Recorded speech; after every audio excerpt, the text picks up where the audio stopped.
Welcome to my channel, or if you're new here, welcome back to my channel. My name's Dana Donnelly. I just hit 100,000 subscribers here on YouTube, and you might be watching this video going, then why does it have like 20 views?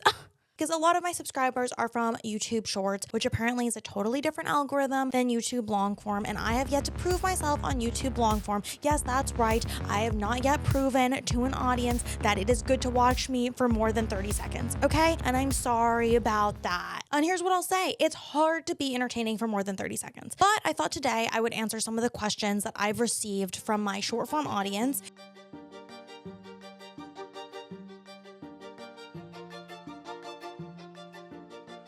Just a little background on who I am. I'm Dana Donnelly. Hello. I'm a stand-up comedian, writer, director, actress, person just like yourself having a human experience here on this earth. I'm based in Los Angeles, California. My aspirations are riches, fame, international superstardom. You know what? Let's just get into the questions. Question number 1. Do you all know she's a movie director if I am correct? Yes, it's true. I'm a movie director. I have a feature film coming out this upcoming year. It's called The Prospect, and it's a comedy movie, and I co-directed it with my fiance, who's also a YouTuber. His name is Robert Schultz, and it's really funny and really good, and you will hear more about it very soon. Question number 2, and I get this question a lot. Where the frickin' hell do you find these clothes? So this person is referring to my myriad of outfits. I would describe my style as comfy Y2K. Short answer, most of the clothes you see me wearing in my videos are from Depop. They're all vintage Y2K. Every piece of clothing that I wear or own is something that I wanted to own when I was in 4th grade in the year 2004 that my mom refused to buy me. So yeah, my style is that of a 4th grader from the year 2004. I like it. It works for me. Why do all of your sentences end in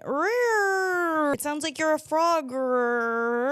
I don't know what you're talking about. Wait, y'all are actually engaged. This is in reference to my fiance, Robert Schultz. Yes, we are actually engaged. How does he feel to be married to a diva? He's not married to a diva yet, but I think that he's probably excited and maybe a tad bit dreadful because he knows that his money will have to go toward purchasing my outfits. How's your ED recovery? I'm also recovering, and when you post videos about your recovery, it really helps me. ED refers to eating disorder. For those of you who don't know, so I'm 30 years old now. When I was 12, I developed a very severe eating disorder, and I was hospitalized for it. And I spent the next couple of years in and out of inpatient, outpatient therapies, figuring out what was next for me. Ultimately, I would say regarding my recovery, what woman has a perfect relationship with food? I would venture to guess very few. But I would say my recovery is good. I mean, look at me. I'm a plump icon. I take it day by day. I wake up every day and I gaslight myself that my body is beautiful. And over time, I've begun to believe it. And I no longer feel a crippling pressure to be really, really skinny, although sometimes I do. If you or anyone you know is suffering from an eating disorder, my main thing about eating disorders is that they make you boring. And I think what I realized as I got older was the worst thing in the world is to be someone who's really preoccupied with your weight and food. It just makes you extremely vapid. There's so much more to life than wanting to be skinny. There's so much more to life than counting every calorie that you consume. Life is just too short to be so preoccupied with it. So that would actually be my main tip regarding eating disorder recovery, is recognize that your eating disorder makes you freaking boring. You're 30. What the fuck? Yeah, I'm 30. I have a round face and I'm 4'11", so I think I look a little bit younger, but I am 30 years old. I was born in 1995. What should be the punishment for a grown adult dressing like Dora and making a fool of themselves on the internet? I assume this just refers to the fact that sometimes I dress like Dora the Explorer and I make a fool of myself on the internet. What should be the punishment for that? I think it's punishment in itself. To a lot of people, they wouldn't want to do what I'm doing, and to me that makes it. So right now I'm in timeout. Bro, how does she not stutter at all? It's crazy how she does that. If you've ever seen my YouTube shorts, you know I make these direct camera jokes where I talk really fast and I often don't blink. I definitely don't stutter. And how do I do that?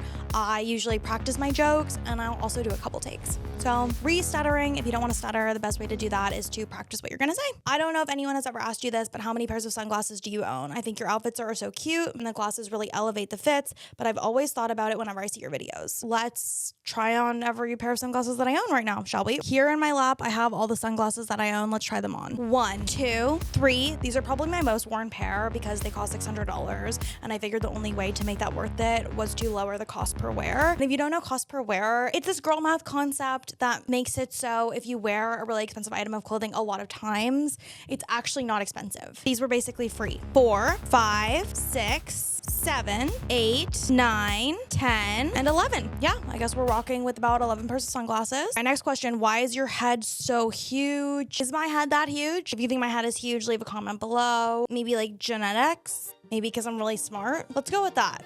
I think my head is huge because I'm really smart. What do you have against skinny people? A lot of people think I have something against skinny people because I'll basically make a lot of jokes about how it's okay to not be super skinny. And I don't have anything against skinny people. I just know that for myself, if I try to be really skinny, my whole life becomes about being skinny. And all I can think about is food, more specifically the food I'm not going to eat. And I just get really hungry and irritable. And yeah, being really skinny doesn't work for me. So that's why sometimes I'll make jokes about how it's okay to not be super skinny, to make myself feel better, to make my chubbo ass feel better. I'm just kidding. I'm not chubby. Are you Asian? I get a lot of questions about my race. What race are you? Are you Hawaiian? I am half Filipino and half Irish, but I definitely say that the most American thing about me is that I don't know anything about either culture. I don't know Tagalog, nor do I know Gaelic. And a lot of people think I'm short because of my Asian side, but I actually think I'm short because of my Irish side. Leprechaun, duh. Something in her reminds me of Summer from the OC, or is it just me? I've actually gotten this comment a lot. I think it's because I would guess my personality is actually heavily influenced by Summer Roberts from the OC because I watched the OC during formative years of my life. I don't think it's just you. I definitely have deliberately tried to be like Summer Roberts from the OC for my entire life. So thank you. I'm glad it's working. Someone on TikTok once did comment that, oh, you remind me of Summer Roberts from the OC. And someone replied to that comment saying, yeah, summer ate spring, fall, and winter, implying that I'm Summer Roberts but fat, which I honestly take as a compliment. I thought you smoke weed. No? I used to be a huge crazy Snoop Dogg stoner, Snoop Dogg level stoner, but I'm not anymore. I gave that shit up because last September I got way too high and I passed out and pissed my pants in the middle of my favorite mall. And I realized that if I kept smoking weed, I was never gonna be the graceful, elegant, in control of my bodily functions type of woman that I one day aspire to be. Yeah, I'm a year sober.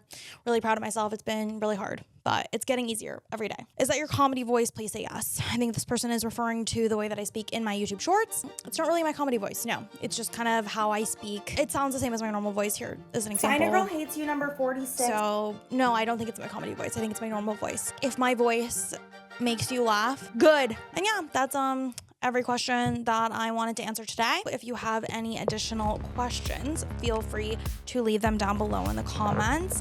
Thank you guys so much for 100,000 subscribers. Like this video, subscribe to my channel, and thank you so much for watching.